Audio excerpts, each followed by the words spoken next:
ver, ¿qué me dice? Por ejemplo, la aspirina, ¿qué pertenece? A los salicilatos, ¿cierto? El grupo de los salicilatos. El ibuprofeno, ketoprofeno. ¿De qué? Propión. El meloxicam, piroxicam. Losican. Y el celecoxib, el coricoxib, los coxib. ¿No es cierto? Entonces, conociendo eso, ustedes van a saber cómo van a utilizar los AINES en el campo laboral. ¿No es cierto? Nosotros lo que más manejamos, chicos, cuando ustedes van a pacientes en emergencia, es el dolor. La mayoría de las personas va a emergencia por dolor. ¿No es cierto? Pero no van a emergencia porque a veces no puede presentar, tengo un problema de hace 2 semanas. Pero la mayoría viene gritando de dolor. Entonces, ustedes tienen que saber cómo manejar los AINES. Vamos a ver sus efectos adversos. Entonces, esa antiinflamatoria no se debe porque es crucial en el tratamiento del dolor. O sea, su principal función está acá. Tratamiento de dolor y inflamación de diversas patologías. Nosotros tenemos escalas del dolor. ¿Quién conoce las escalas del dolor? ¿Cuáles son?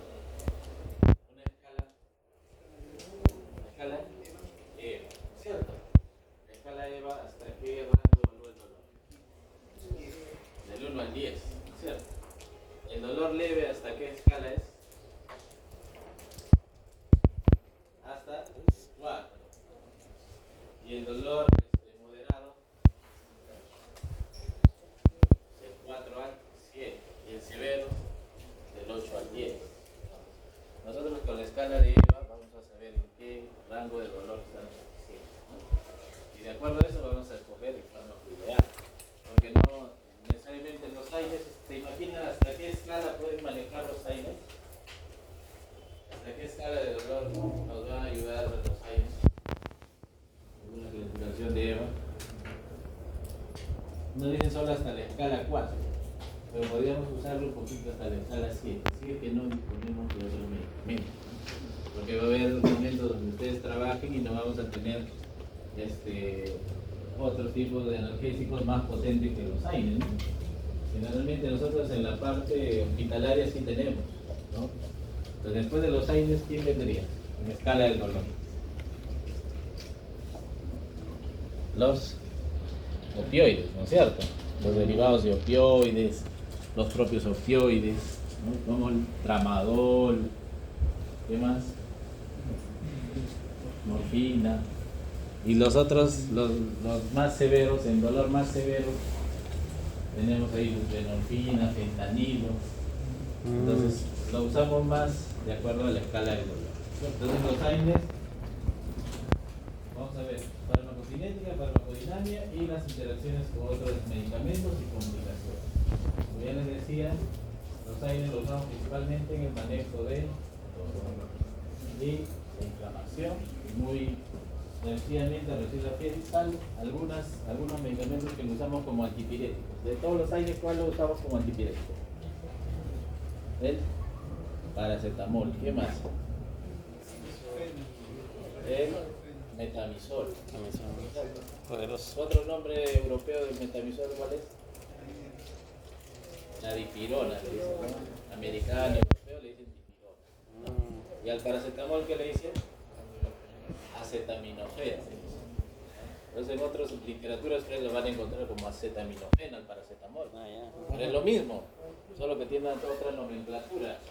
Igual el metamisol lo van a ver como dipirona.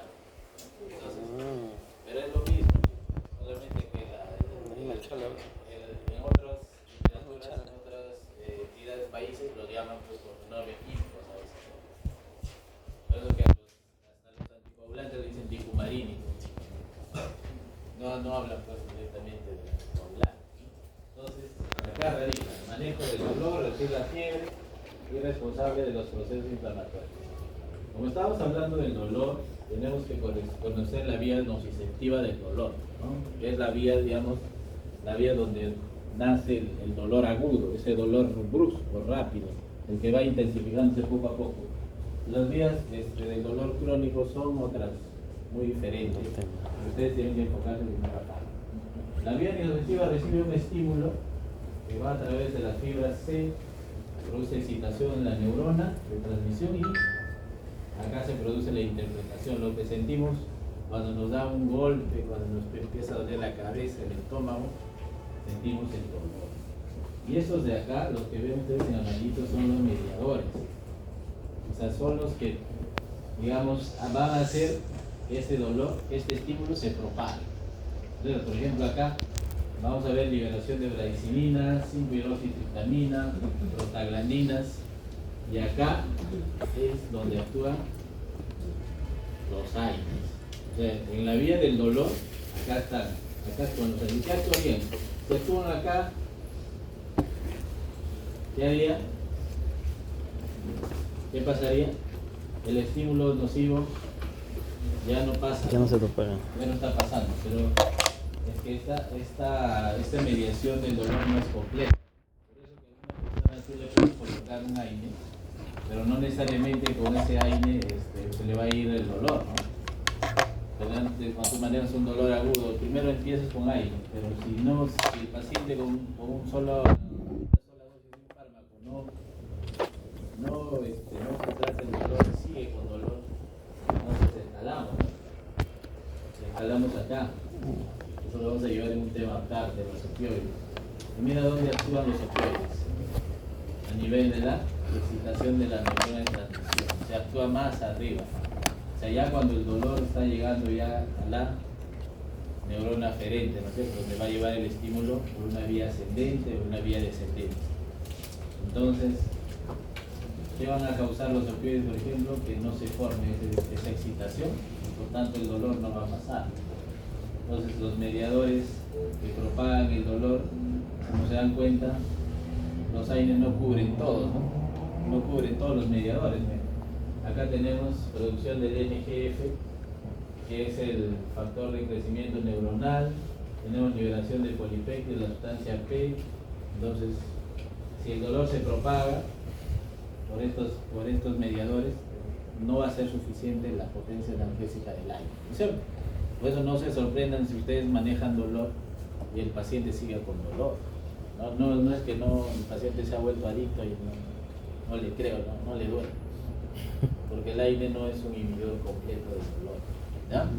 Porque miren, actúa solo acá, y si el dolor por estos propagadores, esta inflamación, por esto se propaga y genera y persiste el dolor, pues necesitamos usar fármacos más potentes. Esta es la razón, ¿no? Porque esta es la vía nociceptiva, la vía común del dolor. Existen otras vías que vamos a ver más adelante, pero esta es la que ustedes van a manejar con los AINE.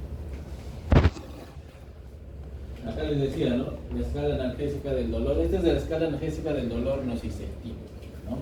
Si ven acá, del 0 al 10. No le duele. Y acá. ¿Cómo cree que un paciente llega con dolor 10 a la emergencia? ¿Cómo que? Desmayados.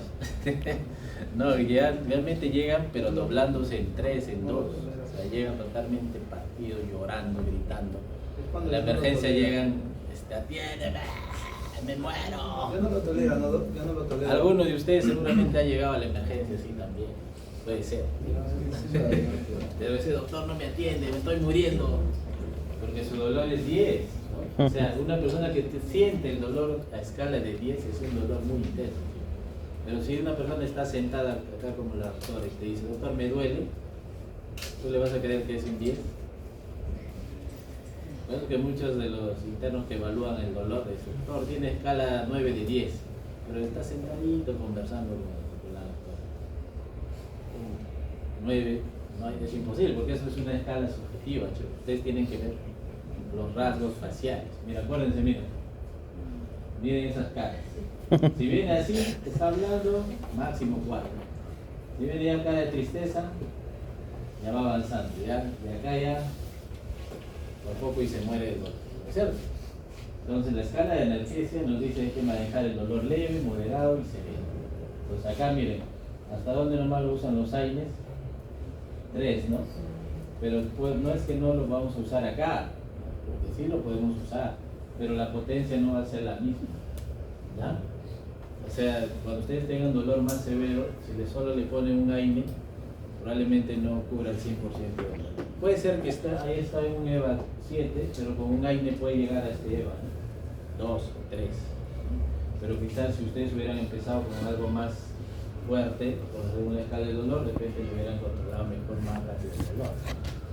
Pero sí, esta escala nos sirve también para elegir el tratamiento adecuado. ¿Ya? Entonces acuérdense de esta escala, es la que van a usar más que todo para el manejo del dolor. Los AINES tienen varios riesgos y varios beneficios, ¿no es cierto? Nosotros tenemos que evaluar. Dentro de los principales riesgos, ¿a qué órganos afectan los AINES? Nefrotóxicos. ¿Qué más? Hepatotóxicos. Y algo más severo que eso son vasotóxicos y causan problemas gastrointestinales, ¿no? Nos pueden causar úlceras, ¿no? Entonces, acá vamos a entender por qué un AINE nos puede llegar a causar, el uso de AINE nos puede llegar a causar una úlcera gástrica, por ejemplo. ¿Por qué un AINE nos puede causar insuficiencia renal? El uso frecuente, ¿no? Y por qué unos AINES nos pueden ser protectores cardiovasculares y los otros pueden ser trombóticos, por ejemplo. Entonces, este es el estudio de esa consecuencia. Se llama farmacocinética, ¿cierto? La farmacodinamia sería sus efectos adversos y la farmacocinética es cómo va a distribuir. La mayoría de los AINES a las 2 a 3 horas de administrarse ya alcanzan su concentración plasmática ideal, ¿no es cierto? 2 a 3 horas. Se distribuye en mayor porcentaje por las proteínas plasmáticas. La concentración depende, por ejemplo, de esa unión a las proteínas, muy importante. Y el metabolismo y eliminación es mediante uno más renal. O sea, la mayoría de los AINES es de excreción renal. Y su metabolismo hepático siempre se produce por oxidación y oxidación por coagulación. Por ejemplo, algunos AINES tienen metabolitos muy tóxicos, como el paracetamol, que a dosis de 10 gramos, ¿no?, nos pueden causar aumento de este metabolito, N-acetil benzoquinolamina, o sea, este metabolito puede ser el que nos causa más hepatotoxicidad, pero se aumenta cuando hay mayor concentración, o sea, cuando ustedes superan la barrera de lo permitido del paracetamol, ¿ya? El paracetamol no es hepatotóxico si ustedes lo usan a menos dosis normales, ¿no?, que podría ser máximo de 3 a 4 gramos día. Pero si llegan a dosis muy altas, como 10 gramos, ya pueden causar efectos hepatotóxicos más severos. Incluso hablamos de dosis letal, ¿no? Porque el paracetamol, si ustedes lo toman más de 10 gramos, lo que les va a causar es una falla hepática aguda, pero que no va a ser pues de inmediato, ¿no? Generalmente las fallas hepáticas son progresivas. Pero sí, muy importante conocer esto. ¿Por qué? Porque si el paciente se ha tomado 10 gramos de paracetamol, pues tenemos que administrarle su antídoto. ¿Cuál era? La acetilcisteína, ¿no? La acetilcisteína va a ayudar a que no todo el fármaco, no todo el paracetamol se transforme en este metabolito que es muy tóxico. Entonces, acá, conociendo esta vía, ustedes van a saber dónde actúan los AINES. Por ejemplo, llega el estímulo, va a producir una perturbación de la membrana celular y por la vía de fosfolípidos, la fosfolipasa va a convertir los fosfolípidos en ácido araquidónico. Y acá empieza la respuesta inflamatoria, ¿sí?, porque tiene dos vías, la lipoxigenasa y la ciclooxigenasa.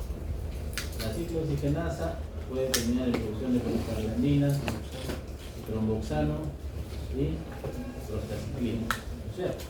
Y la lipoxigenasa nos puede llevar a la vía de los leucotrienos, los tipo B2, los tipo C, D, y esos también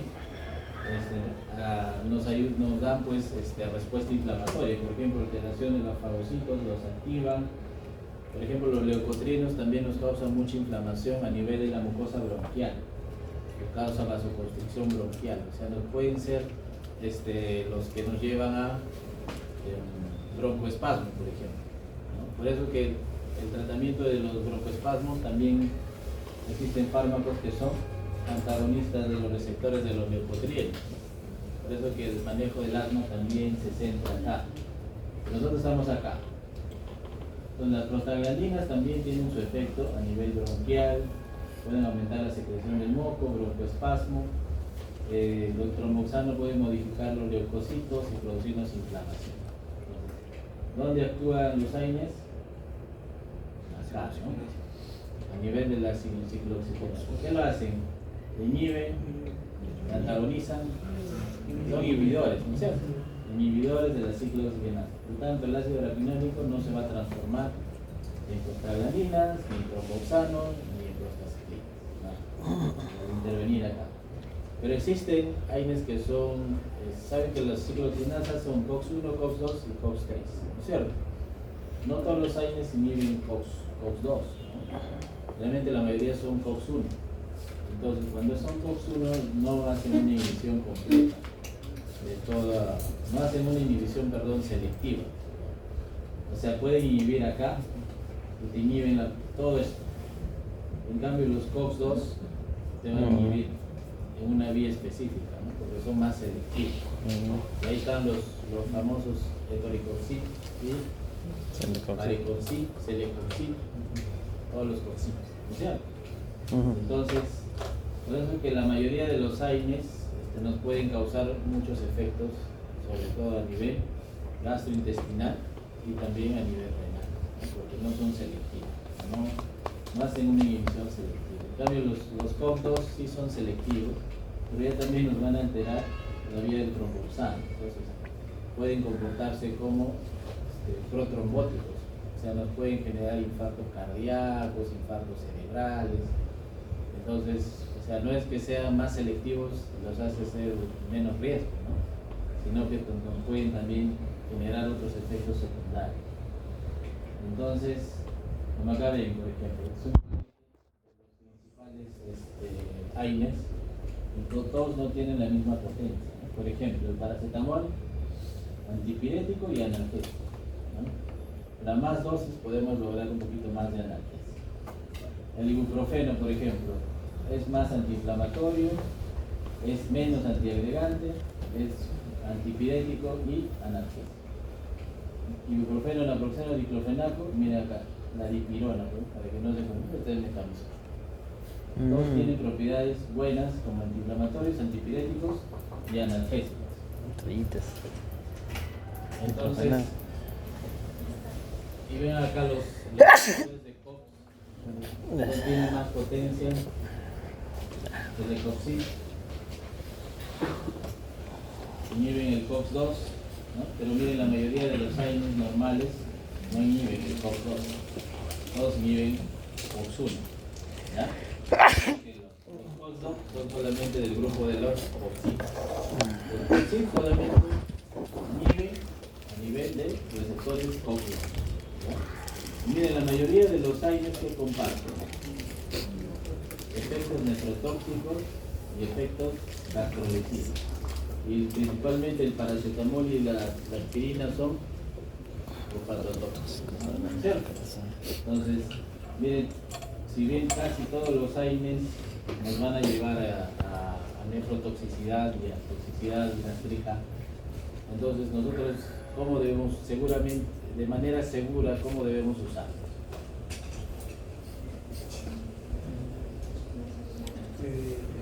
Debemos evaluar riesgos. Conocer las interacciones. Primero debemos evaluar riesgos. Bueno, si tienes un paciente con un solo riñón y le vas a dar nefrotóxicos, no, hay que tener cuidado. Si tienes pacientes con enfermedad renal crónica, ni aguda ni crónica, ¿no es cierto? Por eso, si tenemos pacientes con antecedentes de gastritis o úlceras,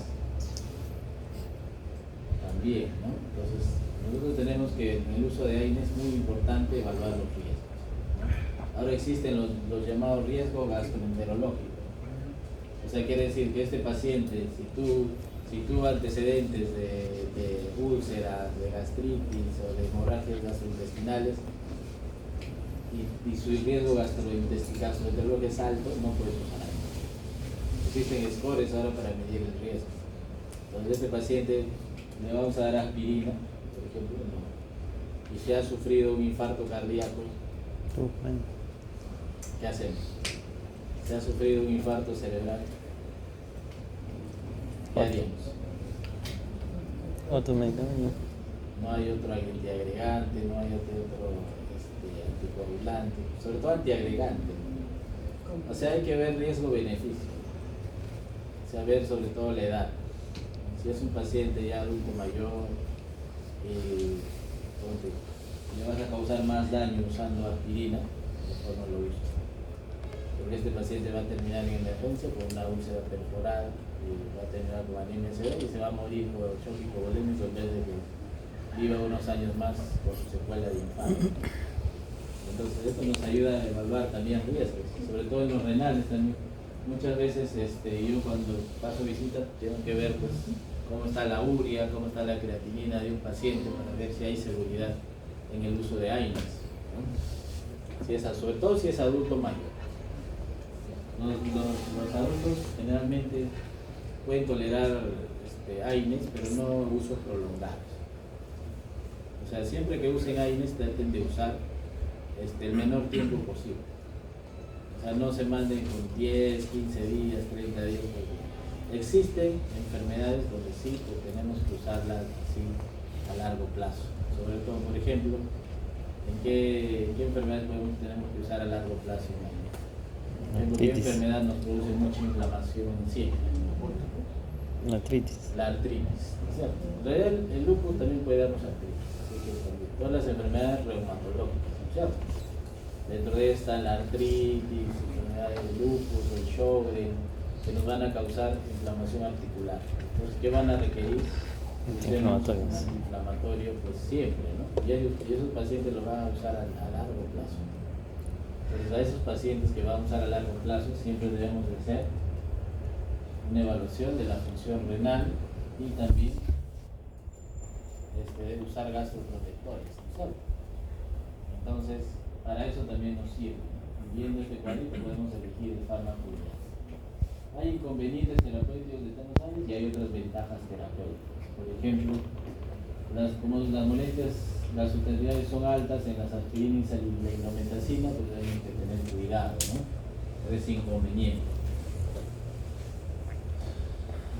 Mira acá, potencial para aumentar infartos o ictus. El uso de inhibidores de la COX-2. O sea, ¿qué podemos hacer ahí? Evitar su uso, ¿no es cierto? Si tienes un paciente que ha tenido un infarto cardíaco o un infarto cerebral, le vamos a dar COX-2, ahí ya sabes que no le podemos dar COX-2. Entonces tenemos otros más seguros como analgésicos, ¿no? Por ejemplo acá, los derivados del ácido propiónico tienen menor toxicidad y también son más seguros. Podemos usar en el manejo del dolor, ibuprofeno, naproxeno, ketoprofeno. Los SICAMs, por ejemplo, nos permiten administrar los medicamentos una vez al día. No lo estamos administrando cada 8 horas o cada 12 horas. Nos dan mejor tolerancia también en cuanto al tratamiento, porque el paciente que tome un solo medicamento se siente mejor, ¿no? A que le des cada 8 horas, piensa que no, pues me va a causar gastritis, ¿no? Pero con justa razón, porque los AINES son gastrolesivos, entonces sí nos podrían causar. Pero sí, o sea, no siempre todos los AINES tienen sus ventajas y sus desventajas. Entonces eso también nos va a servir para escoger el tratamiento más adecuado, ¿no? Como que nos marean un poco, ¿no? Porque si son buenos analgésicos, entonces, ¿qué pienso yo? Pues debo usarlos, ¿no es cierto? Pero no solamente es usarlos, también deben ustedes evaluar los riesgos de cada paciente. Cada paciente es uno en sí, ¿no? Ustedes tienen que valorar si este paciente, ¿cuáles eran entre los riesgos más principales? Antecedentes, ¿no es cierto? Infartos, enfermedades gástricas, y si han tenido algún problema renal o tienen alguna condición renal que inhiba su función, ¿no es cierto? Entonces ahí eso tienen que separarlos, y de acuerdo a eso recién van a elegir el fármaco ideal.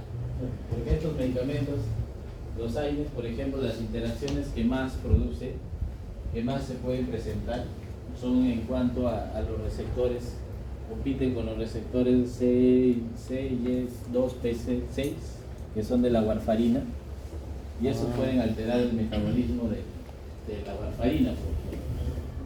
¿Qué pasaba si la warfarina se pasaba de rango anticoagulante? Podía causar más hemorragia. O sea, por eso es que el AINE no puedes usarlo como anticoagulante como la warfarina. Tienes que tener cuidado. Entonces, pacientes que usan anticoagulantes, más riesgo si usan AINE, ¿no es cierto? Más riesgo de sangrar. Entonces, en ellos también, por ejemplo, ¿quiénes tendrían las contraindicaciones del uso de AINES? ¿Y quiénes no podemos usar sí o sí? Paciente Eso con es lo que ya sabemos. infarto. Paciente con infarto. Pacientes de infarto, úlceras gástricas, ¿qué más? Trasplantado. Renales, Trasplante de riñón, ¿no? si hay problemas también de hepáticos, ¿no? Si han tenido problemas hepáticos, Entonces, un paciente trasplantado de riñón o de hígado. claro, un antecedente muy importante. Y también acá, ¿no? Ah, Recuerden que sufren de alergias. En ellos tampoco podemos usar. Entonces, a nivel del sistema nervioso central, los AINES nos pueden causar tinnitus. ¿Sí? Algunos también, miren, ustedes están tratando un AINE para dolor de cabeza, algunos AINES nos pueden dar cefalea. Imagínense, ¿qué se llama ese efecto? Paradójico, ¿no? O sea, lo estamos usando para el dolor de cabeza, pero nos puede generar más, ¿no? Entonces, cuando llegan a afectar el sistema nervioso central, más nos ayudan, más son un poco tóxicos, ¿no? Nos dan tinnitus, mareos y dolor de cabeza. Y graves, acá vamos a ver, ¿no? Sí. Nefrotóxicos. Por ejemplo, esta es la vía normal, lo que hace, toxicidad. lo que pasa en un riñón normal. En un riñón normal las prostaglandinas son vasodilatadoras, ¿no es cierto? Ya. Y en la vía aferente, los Conductores. vasoconstrictores, la angiotensina 2.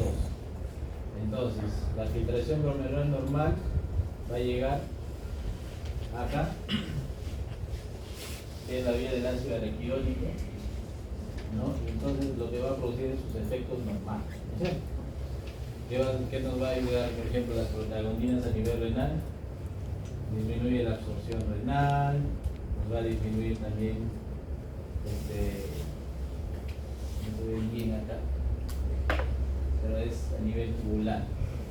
O sea, también lo que va a decir es que va a disminuir lo que es la reabsorción de sodio a nivel tubular. Entonces, si tú le das un AINE, que va a actuar acá, ¿qué va a causar en esta arteriola eferente? En vez que haya vasodilatación, va a haber vasoconstricción. Entonces, por lo tanto, el glomérulo, ¿qué va a reducirse si hay vasoconstricción? Su Gasto. tasa de filtración, ¿no es cierto? Como su tasa de filtración va a estar reducida, entonces, ¿qué nos va a causar? Va a haber una disminución en la excreción, ¿no es cierto? O sea, quiere decir que el metabolismo de la farmacocinética se va a alterar en su excreción. Pues ahí es el problema. Por eso que los AINES son nefrotóxicos, porque nos van a reducir la filtración glomerular, nos van a reducir la vasodilatación en la arteriola aferente. ¿Y qué más? Por la vía del ácido araquidónico va a modificar lo que son las prostaglandinas, y ahí nos va a reducir, nos va a aumentar pues, la reabsorción de sodio, nos va a causar todos los efectos contrarios que produce la prostaglandina a nivel renal. Porque estamos bloqueando acá, ¿no es cierto? Este es el ácido araquidónico, COX, y bloqueamos lo que es la síntesis de prostaglandinas. O sea, al riñón le sirve la prostaglandina. O sea, tienen un buen efecto en el riñón las prostaglandinas, porque son potentes vasodilatadores. Si lo inhibimos, no va a haber ese efecto. Pues ahí se explica su nefrotoxicidad, ¿no? Entonces, por inhibición de las prostaglandinas van a reducir la tasa de filtración y eso nos va a causar daño renal, ¿ya? Pues eso es lo que nos quiere decir este mapa. Profesor, ¿y a partir de cuánto tiempo produce daño renal? eso es muy importante. Por ejemplo, si el uso del fármaco es prolongado, o sea, si nosotros usamos, por ejemplo, un AINE más de una semana, de 5 a 7 días, nos puede causar más efecto nefrotóxico. Entonces, generalmente cuando uno usa AINES, o sea, tiene que valorar cuánto tiempo va a usar. Probablemente el rango permitido sea 3 días. Con 3 días, no exceder de 5 días, no vas a llegar a tener muchos efectos nefrotóxicos. Pero eso es en la persona sin antecedentes. Pero si tú lo usas en un paciente con enfermedad renal, pues ya el paciente ya tiene la tasa de filtración. ¿El renal qué tiene? La tasa Reducida. de filtración glomerular ya está reducido. O sea, el renal, esto de acá ya está reducido. Sí. Imagínate si le das un AINE. Más. ¿Qué va a pasar? Se va a Empeora. reducir más todavía. Entonces este paciente va a tener más nefrotoxicidad que una persona normal. Por eso que si tú tienes un paciente ya con afectación renal, mejor no lo uses. Usa otras alternativas del dolor. Ahora, ¿puede usar acá el paracetamol? Sí, porque no tiene. ¿Qué dice? Salía en el cuadrito ¿No? que. Sí, ¿Sí o no? el cuadrito decía que no había. ¿Se acuerdan del cuadrito o no? Miren, ¿qué dice el cuadrito? No sé, El paracetamol está acá. no No es tiene. nefrotóxico. Si no es nefrotóxico, puede usarlo o no. Entonces, acuérdense de este cuadrito. Y en pacientes que tengan nefrotoxicidad, es seguro usar el paracetamol. O sea, no es que no tengan nada para el dolor, acá tiene. Y si con paracetamol no pasa el dolor, ¿qué le doy? Opioides. ¿Y los opioides son nefrotóxicos o no? No dice ahí. No son, no son nefrotóxicos. Pues tienes alternativas. O sea, si te preguntan, doctores, tengo un paciente que tiene alto índice de efectos graves por AINES, nefrotoxicidad, antecedentes de úlceras, ¿qué puedo usar en manejo del dolor? Paracetamol. Paracetamol, ¿no es cierto? También. Y otra alternativa te ponen un tramadol, un opioide. Ah, ya. Te ponen Excepto y te ponen ketoprofeno. ¿Cuál vas a marcar? ¿Qué te puedo hacer? Ketoprofeno, ¿no? Porque justamente así van a ser las preguntas, ¿sí? Lo van a hacer así, van a ser para que piensen. Tú acepta. Así va a ser. Eso es lo que ustedes tienen que desarrollar. No es aprenderse todos los fármacos, sino lo que ustedes tienen que desarrollar es el sentido común y el saber valorar cuáles son los riesgos. Porque ustedes van a conocer bien todos los fármacos, van a saber qué es el paracetamol, qué es la aspirina, el naproxeno, el ibuprofeno. Siempre ustedes tienen que tener mucho cuidado en el uso. Y acá es otra de las complicaciones que puede causar los AINES, por ejemplo. ¿Me preguntaron? Nada. Sí, está hablando. Ya. El 15 al 25% de los pacientes que usan AINES van a causarles efectos gastrotóxicos, ¿no? Gastrolesivos, que pueden ir desde una dispepsia, náuseas, hasta úlceras gástricas, ¿no es cierto? Que puede llevar a complicaciones graves. Si un paciente le da una úlcera, la úlcera, ¿qué va a causar? Sangrado, ¿no es cierto? Estos pacientes van a llegar vomitando sangre o haciendo melena. Vomitando. Las dos cosas, ¿no? Porque si es un vasito pequeño, no le va a causar pues vómitos, hematemesis. En cambio sí va a haber melena. ¿Qué decir la melena? ¿Estás de acuerdo? Ese es. Esa es negra, ¿cierto? Entonces el paciente tú le vas a preguntar, señor, usted está con anemia, ¿usted usa medicamentos para el dolor? Sí, cada vez que me duele me tomo mi aspirina, mi ibuprofeno, o me voy a poner diclofenaco. Y está haciendo heces negras, sí. Entonces ahí ya te vas a decir, no, este paciente ya tiene una úlcera. Pero esa úlcera puede ser que sea un sangrado tan bajito que lo tolera. Pero hay otras situaciones donde el sangrado compromete una arteria más grande. Generalmente las úlceras duodenales son más gigantes, entonces los pacientes van a venir vomitando sangre, ¿no? Van a venir vomitando sangre con hematemesis. ¿Por qué se produce Porque miren acá las prostaglandinas en una persona que hace disminuye la Proliferación producción. celular. O sea, si ¿Te tú acuerdas? inhibes, el efecto normal de una prostaglandina a nivel gástrico es aumenta el bicarbonato, aumenta el moco y aumenta la proliferación. Pero si usan AINES, van a disminuir esto, ¿no? Van a disminuir la proliferación celular, van a disminuir la secreción de bicarbonato y la secreción de moco. Y esto a nivel del estómago, ¿qué nos da? Lo deja expuesto. Nos da protección, ¿no es cierto? Protección, esto protege la mucosa gástrica. O sea, si tú inhibes la prostaglandina, todos tus mecanismos de protección de mucosa gástrica van a estar inhibidos. Claro que no se va a inhibir al 100%, pero sí van a estar afectados. Entonces, esto, acá le llaman esto al helicobacter, que también produce inflamación, asociado al uso de AINES, va a haber un daño de la mucosa. Y este daño en la mucosa puede llegar a un vaso sanguíneo y producir sangrado, ¿no es cierto? Si baja la secreción de bicarbonato, el pH del estómago se va a hacer más Ácido. ácido, ¿no es cierto? Y si bajo la secreción del moco, también no va a haber esa barrera de protección no solamente contra la acidez, sino también contra Microorganismos. bacterias. El helicobacter es un germen que está preparado para resistir la acidez del estómago. Puede resistir pH de 3 a 4 tranquilamente, no le hace nada. Entonces es la única bacteria que puede vivir en el estómago. Pero si tú le pones la situación ideal a un helicobacter, ¿qué te va a causar? Más daño. O sea, todos tenemos helicobacter, ¿o no? La mayoría, ¿no es cierto? Tiene helicobacter. Pues el helicobacter, si tiene las condiciones para causar más daño, es porque esa persona, si usa AINES, va a tener todo el compuesto. Entonces ahí va a causar la complicación, ¿no? Que es la. Entonces, a nivel renal, disminuye la prostaglandina, vasoconstricción, disminuye la tasa de filtración, ¿no es cierto? Y a nivel gástrico también, la prostaglandina, que es muy importante para la proliferación, disminuye el bicarbonato y disminuye también el Entonces, la prostaglandina tiene efectos beneficiosos en muchos órganos.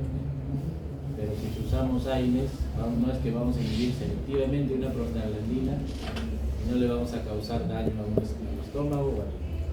Sí, por eso es que nos obliga a revisar nuestros antecedentes.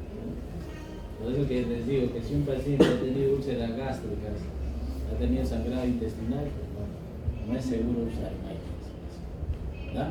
Igual que no nos toca. Entonces, en resumen, al inhibir COX-1 nos baja la prostaglandina, es beneficioso para aumentar el moco, para aumentar el bicarbonato y eso se inhibe, ¿cierto? Estos efectos beneficiosos de la prostaglandina E2 se inhiben. Unos pueden causar úlceras, sangrado. sangrado gastrointestinal. En el riñón, tanto COX-1 como COX-2, las prostaglandinas producen vasodilatación, producen una absorción del sodio y disminuyen la secreción de agua. Si tú inhibes con un COX, ¿qué va a pasar con el sodio? Se va a retener, va a haber hipertensión, va a haber una injuria renal aguda, ¿no es cierto? Eso quiere decir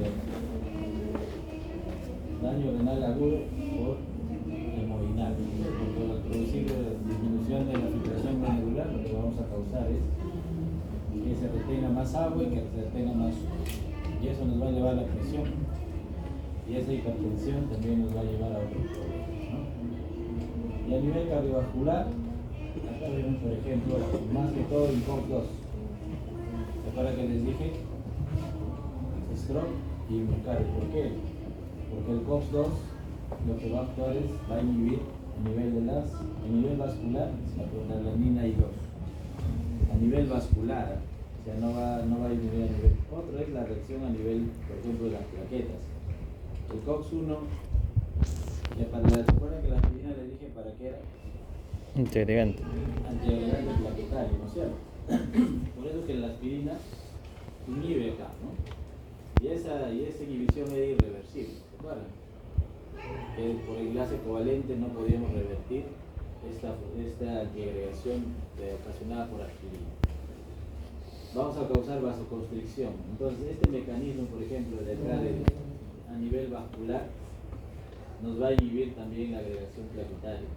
Por ejemplo, a nivel vascular, esto de acá, el cuadrito de acá son sus efectos normales, para que no se equivoquen.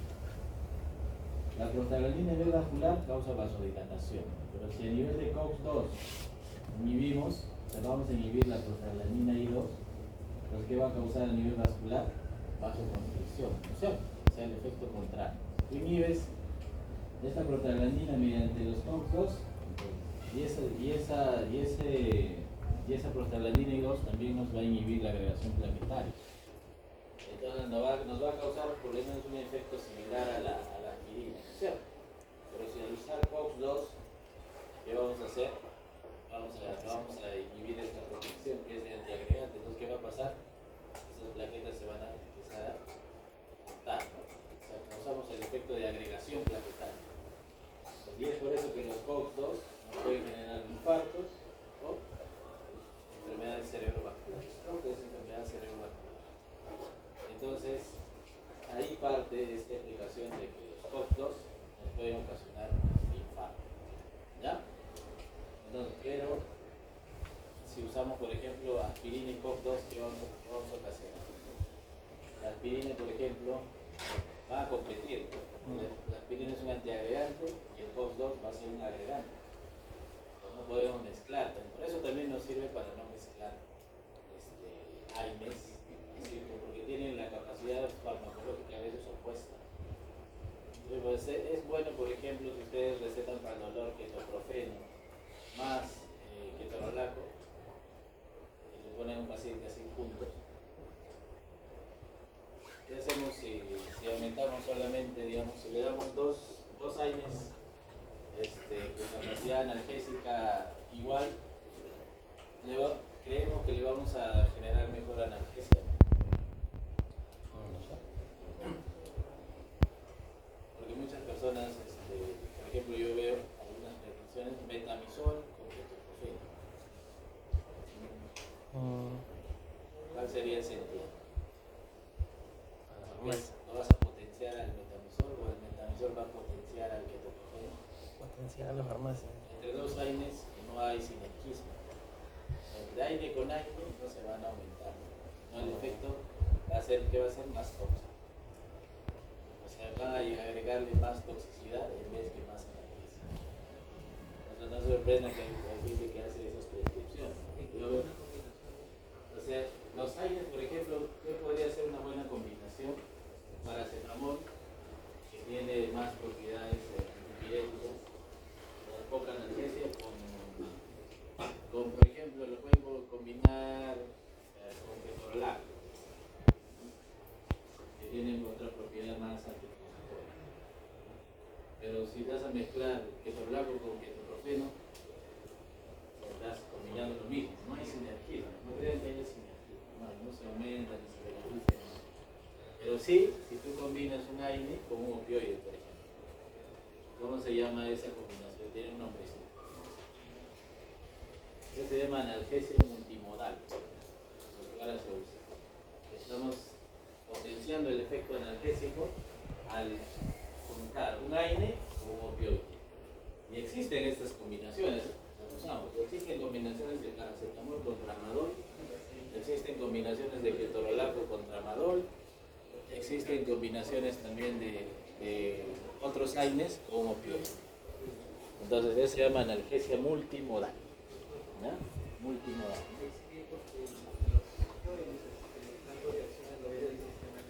Claro. Eso sí se potencia. Eso sí se potencia porque están atacando bien. Es por eso que existe el sinergismo, sí, pero combinando dos fármacos que tienen acción en diferentes lugares. En cambio, en el mismo lugar, no. Por eso no quiero que ustedes alguna vez receten ketoprofeno más ketorolaco o naproxeno más ibuprofeno, por creer que le van a manejar mejor. Menos el postoperado, porque ahí ya tenido hipovolemia y el riñón ya ha reducido su tasa de infección promedio.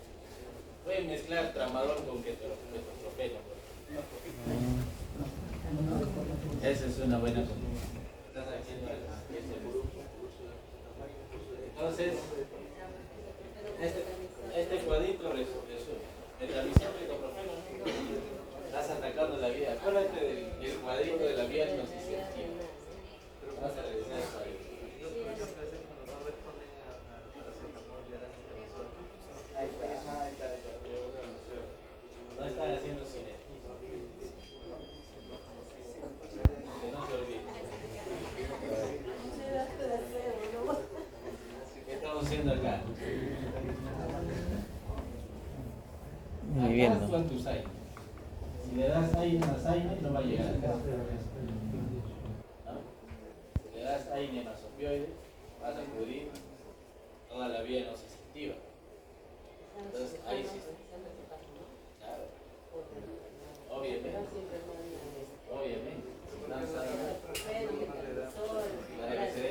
Para que se den cuenta. El paracetamol tú deberías escalar a uno, por ejemplo, más potencia analgésica, ¿no? Acuérdense de este cuadrito. O sea, de paracetamol sí puedes escalar a otro aire, porque acuérdense de este cuadrito. Acá. El paracetamol no es antiinflamatorio, tiene potencia analgésica y antipirética. Pero si quieres aumentar el efecto antiinflamatorio, le puedes mezclar. Por eso que hay combinaciones de paracetamol y ibuprofeno, ¿no? Hay medicamentos que vienen ya combinados, paracetamol y ibuprofeno, porque están agarrando un efecto antipirético combinado con un mejor efecto antiinflamatorio. O sea, así también va. Pero si tú le das ibuprofeno, dipirón, metamisol, obviamente no son lo mismo. Ketorolaco combinado con ibuprofeno, también, ¿no? O sea, no le vas a agregar un efecto más beneficioso. En cambio, el paracetamol, que es más antipirético, así le vas a potenciar el efecto antiinflamatorio. Más no el analgésico, porque el analgésico no hace sinalgismo, pero sí le puedes agregar una otra potencia. Entonces, ya ves, hasta esto nos sirve para elegir qué combinación podemos hacer. Entonces, este cuadrito no se olviden que son los efectos adversos más importantes del usar. ¿Ya? Y aparte que acá, mira, si se dan cuenta acá, hay uno que nos genera trombosis. Muchas personas que por ejemplo son trasladadas de artritis reumatoide o algún problema así crónico a largo plazo, les damos oxígeno. Entonces, en esas personas tenemos que valorar también si hay antecedentes, ¿no? Por ejemplo, a esa persona que ya tenía un infarto, si ya tenía un SB, no le vamos a dar oxígeno, por más que tenga artritis reumatoide. Buscaremos otras alternativas. Por eso que cuando ustedes, lo que más van a usar en su vida son estos. Siempre lo van a usar, porque tienen buena capacidad analgésica. Y aparte que también son baratos. O sea, el paciente hasta el más pobre lo va a poder comprar. Pero los otros analgésicos,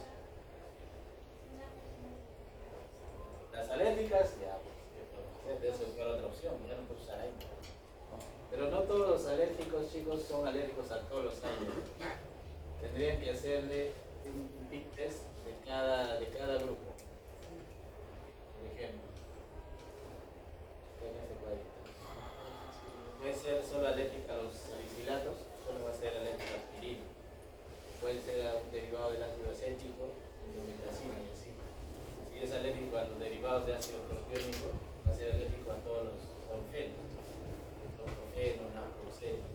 Entonces tú le tienes que hacer un pit test para ver pues, si en realidad es alérgico a todos los años. Porque yo he tenido muchos pacientes que acá les causa alergia, pero les doy indometacina o les doy celecoxib, no tienen alergia. Entonces hay que también saber preguntar, o sea, ¿qué específicamente les sale? Si ya, digamos, ya le han colocado, por ejemplo, un ketoprofeno, todos estos ya no le van. Si les viene la misma familia. Y si le han colocado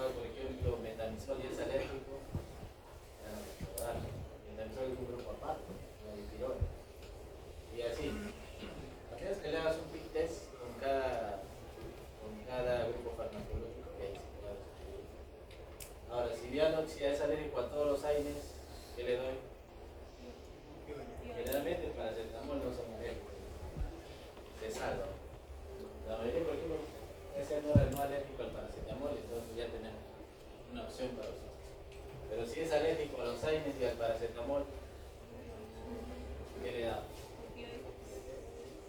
Pero muchas personas, cuando usan opioides, le va a dar mareos, taquicardia, palpitaciones, vómitos.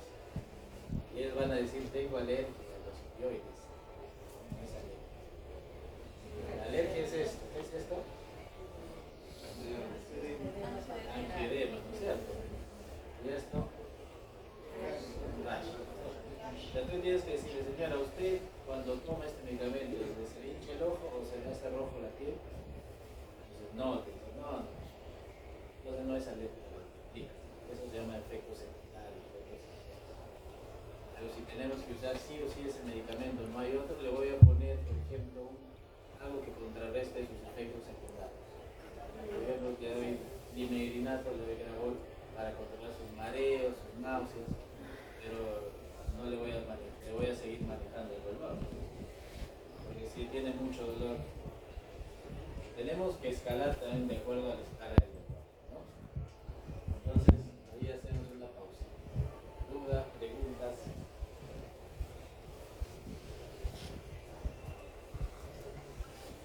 Pues hoy estos medicamentos son seguros en recién nacidos y en gestantes. Acuérdate que el niño, o sea, siempre tiene una tasa de filtración que es menor, ¿no es cierto? Por eso es que estos medicamentos, sobre todo los AINES, no son seguros por eso. Porque al ser pequeños, su tasa de filtración no es la misma, ¿no? O sea, ¿de dónde viene la tasa de filtración glomerular? Por ejemplo, ¿qué evaluamos? La creatinina, la urea, ¿no es cierto? La creatinina viene del músculo, Creatinina.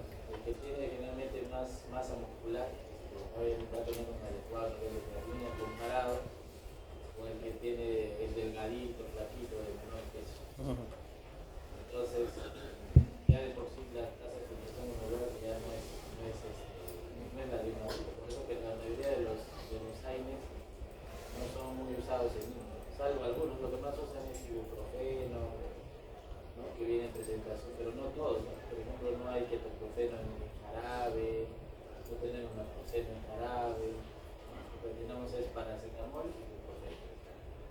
Pero podemos usar la verdad que ya. Pero siempre ajustado a su dosis quilómetros.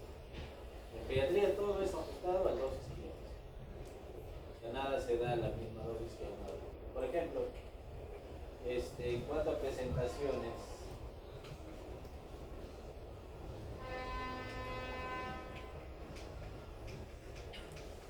el paracetamol, ¿y qué presentaciones viene?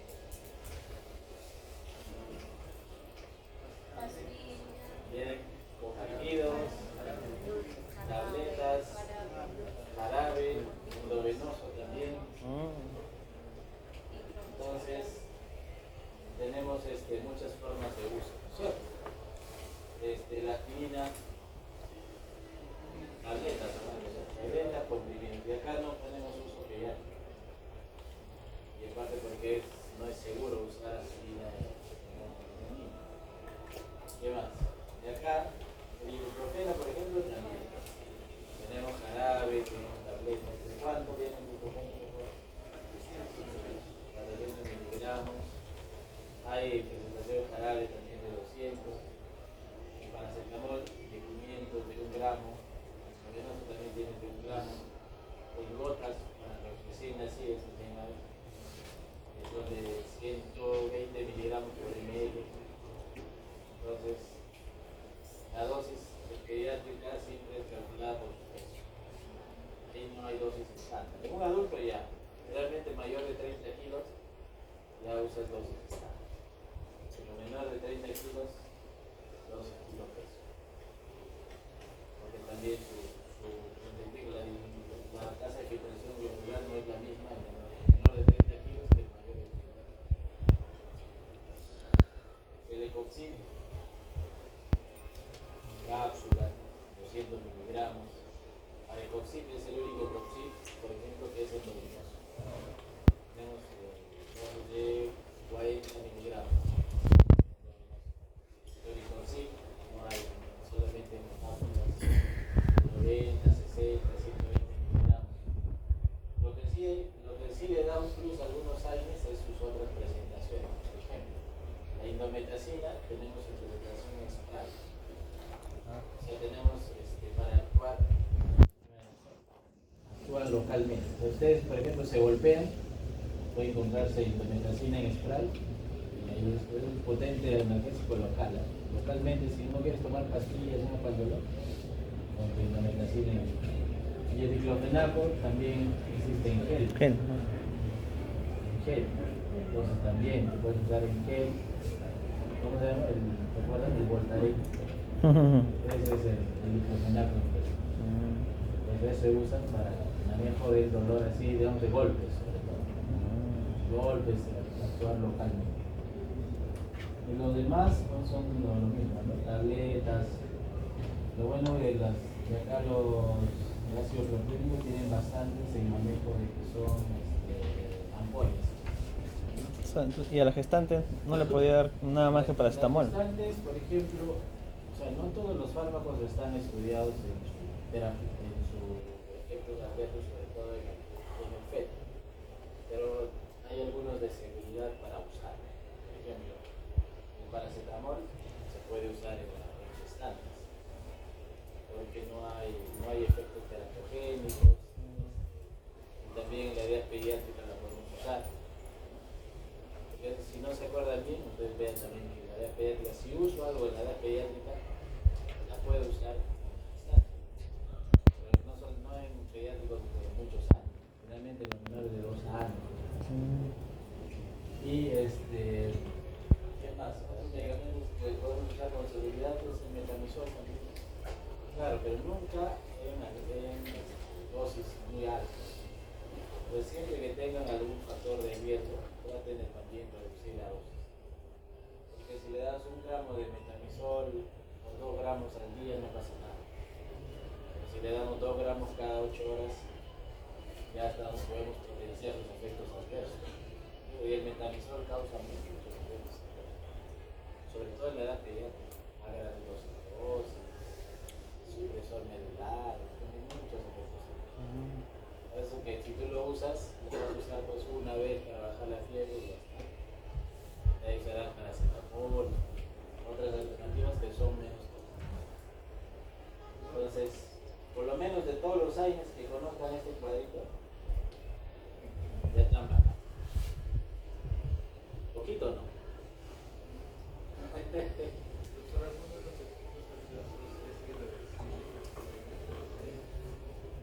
La mayoría de estos AINES, sus efectos adversos son reversibles, salvo de la sobre las plaquetas.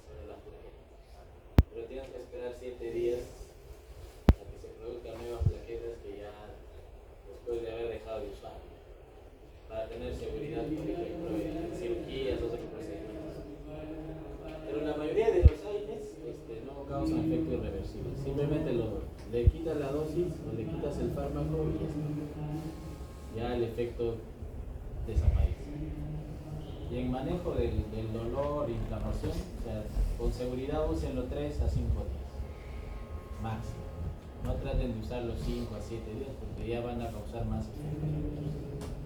Y en pacientes de todos los que ya hemos mencionado, con mucho riesgo de uso de AINES, no usarlos. No usarlos porque siempre les va a venir pacientes con problemas así.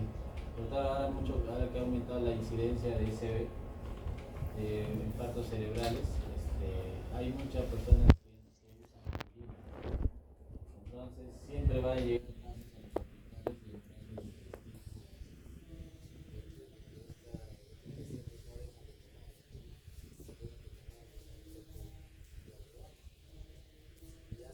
grado. Tenemos una opción que es el Clopidogrel, que es otro antiagregante que tiene otra vía diferente a la aspirina, pero que también se puede usar como antiagregante. Entonces podríamos reemplazar la aspirina por otro antiagregante. El Clopidogrel, el Ticagrelor son otros medicamentos que más adelante no vamos a tratar, pero que también tienen efectos antiagregantes. Entonces tú podías reemplazar la aspirina por eso. Pero ahora las vías de tratamiento de infarto, SB, te dicen usa doble antiagregación, o sea, tienes que usar aspirina combinado. Entonces, ahí el paciente tiene más riesgo. Pero uno debe valorar el riesgo-beneficio. Pues no falta que vayan a tener algunos un familiar que le haya dado un SB. Entonces, o a veces un conocido, pero siempre pues, podemos recomendar el riesgo-beneficio. Probablemente no le dé un infarto cerebral en 5 años, pero sí un sangrado intestinal en un mes. El riesgo-beneficio más el riesgo, ¿no? Entonces no lo usa. Pero sí explicarle que sí podría tener un infarto nuevo, no sabemos cuándo, pero si se cuida, toma sus otros medicamentos para evitar infartos, probablemente ya no le ocurra. Entonces, muchos de los efectos secundarios de estos medicamentos también se potencian por algunas situaciones médicas. Los corticoides. Entonces, los corticoides, como vemos acá, tenemos, se acuerda la duración corta, intermedia y larga. La de acción corta, la cortisona y la cortisona. La acción intermedia, prednisolona, larga, dexametasona y dexametasona. Inhalados, tenemos budesonida, buticasona, beclometasona, que son los más usados. También tenemos en presentación tópica, clobetasol, betametasona, mometasona y cortisona. También tenemos corticoides de depósito como son la betametasona y la triancinolona, que son de larga duración. Generalmente más usan estos de larga duración, por ejemplo, en infiltración. En pacientes que tienen compromiso articular, tienen artritis, que no ceden, han tomado mucho tiempo de analgésico de aire, no cede, pues tiene la opción de que sea infiltración con corticoides de acción larga, que son corticoides de depósito, que pueden durar tranquilamente en tejidos, pueden durar hasta 3 días. Entonces esa es la diferencia. Y los inhalados, ¿en qué más usamos inhalados? En el asma, ¿cierto? Los pacientes con asma se usan combinaciones de broncodilatadores con corticoides inhalados. Porque eso nos va a ayudar al efecto más importante que en la vía de la inflamación pues, no salían los corticoides. ¿A qué vía de corticoides? Entonces nos ayudan a inhibir los corticoides. Arriba, ¿se acuerdan del cuadrito? Los corticoides inhiben más arriba de la vía de la ciudad de Quidón. Si se han dado cuenta,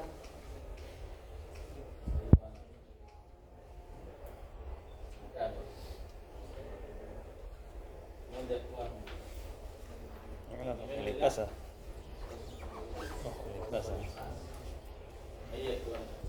Entonces, como suprimen acá, toda esta vía está Bien. suprimida, ¿no es cierto? O sea, ya no hay duda. Suprime toda la vía del ácido araquidónico. Ahí está. Y acá vemos otros medicamentos que actúan a nivel de los endocrinos y la colchicina, que es un medicamento también que se usa como antiinflamatorio, actúa en otra vía. En vez de los fagocitos, activa la inflamación. Pero acá estamos. Esos corticoides van a inhibir la fosforilasa, o sea, que son inhibidores de la fosforilación. Y también, ¿dónde actúa? Porque tiene otro nivel de actuación los corticoides. ¿Dónde creen que actúa? Aparte de la fosforilasa. Porque los corticoides no solamente son antiinflamatorios. Recuérdense que de la parte del cortisol, ¿recuerdan los efectos del cortisol cuáles serán? Hipercrecimiento. Regulan el sistema inmunológico, regulan la homeostasis, regulan la presión arterial. Glicemia. Además son contrarreguladores en cuáles eran, ¿se acuerdan? En la clase de Sotrino. En la glucosa, hacen hiperglicemia. O sea, toda persona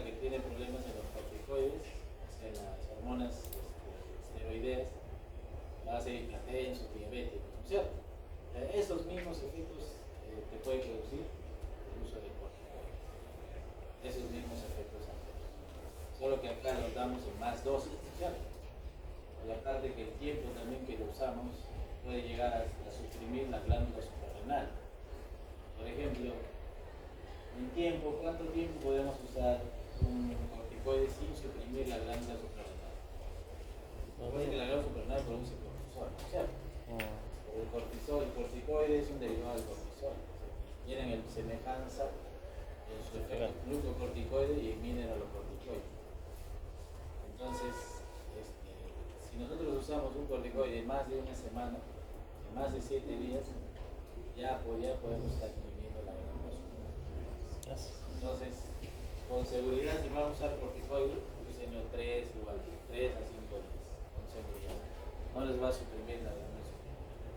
Pero si lo usan más tiempo, ya lo va a usar.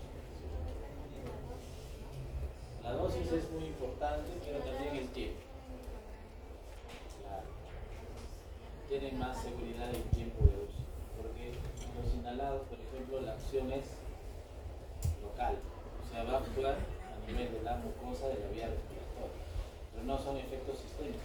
Hay corticoides sistémicos y corticoides inhalados.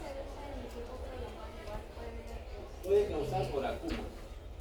Por ejemplo, el paciente con asma que usa corticoide inhalado, lo que sí le puede causar son efectos por la vía de ingreso. Por ejemplo, si ingresan por la boca, le van a inhibir la función inmunológica que protege, pues, nos protegen de gérmenes oportunistas a nivel de la boca. Entonces, ¿qué nos puede generar? ¿Quién se mete ahí? Los hongos, principalmente la grande. Entonces, si te suprimen porque ¿dónde actúan los corticoides? A nivel de las interleuquinas, ¿no es cierto? Reducen la inflamación a nivel de interleuquina 6 y al nivel de factor de tumoral. Entonces, como tienen efecto de inhibidor del sistema inmunológico, su uso prolongado también les va a causar inmunosupresión.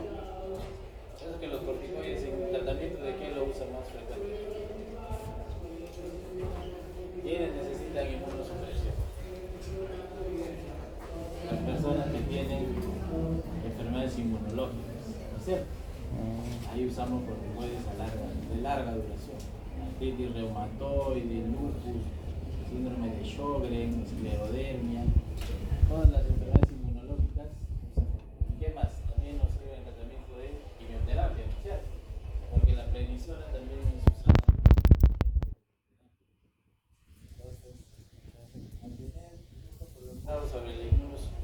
Sobre el sistema inmune también nos va a llevar a que otros gérmenes oportunistas nos causen lesión, ¿cierto? Acuérdense de esto, que sus acciones fisiológicas son hiperglicemiantes, inmunomoduladores, antiinflamatorios, antagonistas de la vitamina D, algunos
corticoides en exceso vas a ocasionar obesidad. ¿Por qué? Porque va a haber un aumento de...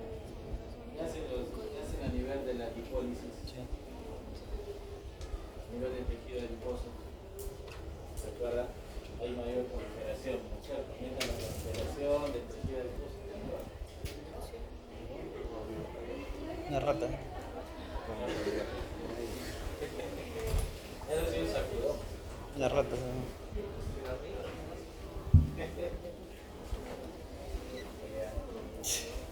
Entonces, su farmacocinética está más también en la proteína, que varía de acuerdo a la dosis.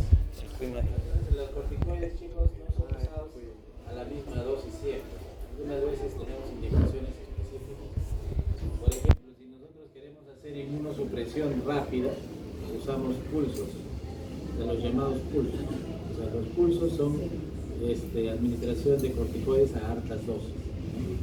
Que, por ejemplo, en un paciente con lupus activo o una vasculitis activa, una enfermedad inmunológica que puede desencadenar la muerte del paciente, pues podemos tener usado el pulso para causar inmunosupresión inmediata.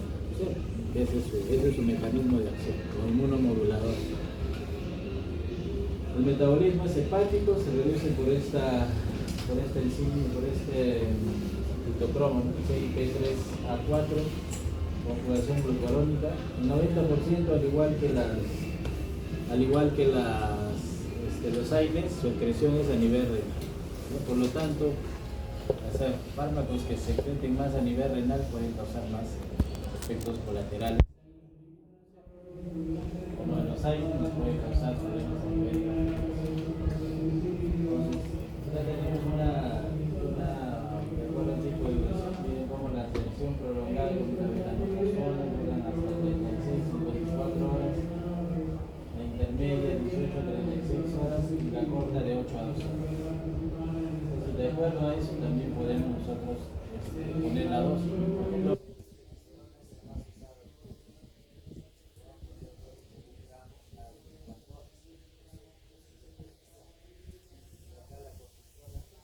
Por ejemplo, que es lección corta, que es la cortisona la que más usamos, lo damos cada 8 horas. Entonces, existe alguna indicación, por ejemplo, específica en cuanto al manejo de, o sea, en problemas bronquiales como las neumonías o bronquitis, podemos usar corticoides.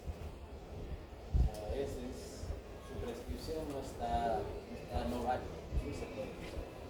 ¿Por qué? Por ese efecto. Broncodilatación. No es que le va a generar menos inflamación. Porque hay una controversia, por ejemplo, entre el uso de un corticoide en una neumonía, o un corticoide en una bronconeumonía. Porque recuerden que un paciente que tiene una infección, ya su mecanismo inmunomodulador ya está afectado. Si tú le pones corticoides, la respuesta inmunológica va a ser también baja. Pero hay muchos estudios, ustedes revisen el uso de corticoides en pacientes tratados con neumonía. Algunos recomiendan y otros no. Entonces la mayoría de las guías de manejo, sobre todo las infecciosas, que decir, o sea, entre usarlo o no usarlo, hay más beneficios ligeros de usarlo. Pero si no lo usas, también el paciente se va a curar. No es que más de cortisona ese paciente se va a curar más rápido. Mejor no darle. Puede pasar lo contrario. Por ejemplo, también en la sepsis, en el shock sepsis, por ejemplo. Cuando ya el paciente tiene ya hay hipotensión refractaria, están con 2 vasopresores, no responde, pueden usar corticoides. Realmente usan hidrocortisona, pero a veces baja, 50 miligramos cada 6 horas. ¿Por qué? Porque nos puede ayudar también esa descarga de corticoides, nos puede ayudar a levantar la presión. Entonces, más por su mecanismo sobre la presión que por su mecanismo antiinflamatorio. Porque ya la sepsis, por ejemplo, es una respuesta desregulada, es para decir, cuando tu organismo, en vez de defenderte de la infección,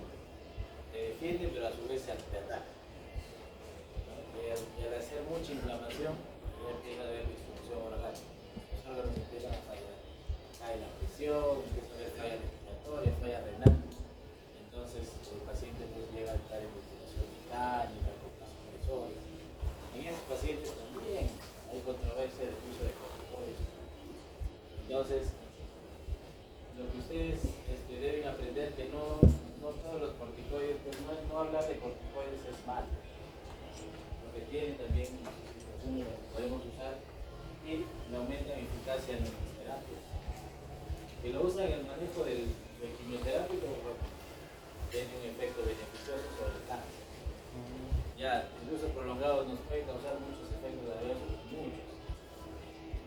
Recuerden cómo es ¿cómo se llama? El síndrome de Cushing. ¿Recuerdan? Entonces, el uso prolongado de corticoides nos puede llevar a Cushing. Y a su vez, la supresión rápida de una persona que esté usando corticoides más de 3 semanas y le quito de golpe, le puede generar una insuficiencia suprarrenal. ¿Por qué? Porque está recibiendo corticoides durante mucho tiempo, le ha suprimido la glándula suprarrenal. Entonces, por eso que a partir de las 12 de la semana de uso de corticoides, si lo vamos a cortar, debemos cortar de manera progresiva. Mitad de dosis, parte de dosis. Si lo retiramos de golpe, podemos causar ese efecto adverso, inhibir la glándula suprarrenal. Entonces, la mayoría de los corticoides tienen muchos efectos, no solamente como antiinflamatorios, monomoduladores, los usamos en tratamiento del asma, tienen su indicación en el manejo del shock, tienen su indicación en manejo de problemas broncopulmonares. Entonces, y es por esto también. ¿Por qué? Inhiben la expresión en los genes, modifican proteínas inflamatorias, se unen a receptores específicos en los núcleos de la célula. El corticoide puede llegar al núcleo y puede causar, por ejemplo, una regresión genética. Realmente, por ejemplo, hay una transcripción génica y el corticoide puede llegar acá a través de estos receptores de estos genes y puede causar esta regresión. O sea, nos puede modificar la respuesta inflamatoria, incluso inhibiendo la transcripción génica del dolor. O sea, no solamente su efecto es así a nivel de la fosfolipasa, ¿no es cierto? O sea, no solamente inhibe la fosfolipasa, tiene muchos lugares donde actúan. Entonces, si ustedes aprenden bien lo que es en endocrino, la parte de la función del cortisol, es básicamente lo mismo que pasa cuando usamos corticoides. Porque ambos es lo mismo, solo que uno es natural y el otro es sintético. Pero ambos actúan de la misma forma. Si nosotros al usar corticoides estamos dando, es como decir, estamos dando cortisol a altas dosis, vamos a generar los efectos que el cortisol genera, pero a gran escala. O sea, ¿qué va a pasar? En una persona que usa mucho cortisol, insomnio, que es muy importante, afecta el estado de ánimo, genera insomnio, quema, aumento de peso, vas a generar obesidad, quema. Vamos a ver cambios en la personalidad. Realmente los que usan mucho corticoides van a ser personas de mal humor, irritables. ¿Qué más? Vamos a formar hipertensión. Si usamos mucho corticoides, nos va a dar hipertensión y también diabetes. No va a faltar la persona que siempre se enferma de bronquios, que viene a la consulta y dice, pero ya me hice poner de Exa 3, 4, 5 días y sigo igual. Pero ya esta persona, como tantos años está usando corticoides, ya está gordita, ya está hipertensa, ya está diabética. Entonces el uso también desregulado de corticoides nos puede causar muchos efectos. O sea, no podemos abusar de los corticoides. ¿Ya? Entonces es muy importante. O sea, más que todo nosotros nos hay que alinear en lo que es el manejo de los corticoides, debemos conocerlo, pero el uso debe ser modelo.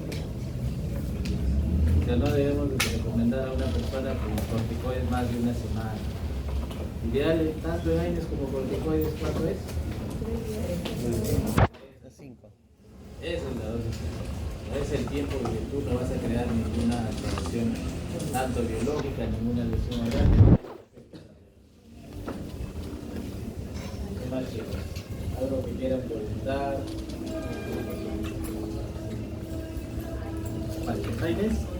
Los AINES, por ejemplo, no generan dependencia porque son de metabolismo rápido, ¿no? Generalmente tú lo que tomas de metabolismo y se excreta, no hay detox. En cambio, lo pasa lo contrario con los opioides. Porque una persona sí puede desarrollar adicción a los opioides. Por ejemplo, ¿por qué? Porque a donde actúa, como es de la teoría proprioceptiva del dolor, los receptivos actúan a nivel del estímulo. Entonces, como actúan a nivel de estímulo, están inhibiendo neurotransmisores. Entonces, la persona va a generar, aparte de calmar el dolor, ¿qué vas a generar? Le van a dar placer. Entonces, te vas a decir que si han tomado tramadol alguna vez, ahí van a ver lo que se siente. Sobre todo las mujeres con más seguridad, les da muchos efectos adversos. ¿Cómo cuál? Comparan entre varones y mujeres, la mujer que le ponen tramadol, vomita, náuseas, vómitos, palpitaciones. El varón está tranquilo, está sin grabó, le ponen y no le da nada. Pero nunca es al 100%, porque siempre va a encontrar personas, les va a dar más efecto. Sobre todo porque son metabolizadores. Ahora que saben farmacogenética, van a ver quiénes son metabolizadores rápidos, lentos, ¿no? Porque ahí en los lentos, que generalmente aparecen más efectos adversos, ¿no es cierto? Y en los metabolizadores rápidos, nada, no hay efectos adversos. Por eso que dice, ¿por qué ella le pone tramador y no le da nada? ¿Por qué a mí me ponen tramador y sí, doy por morir? Entonces, cuando te dices, soy alérgico al tramador. La clase, ¿no? 15 minutos le queda, sorry, cuando vale 15 minutos le queda.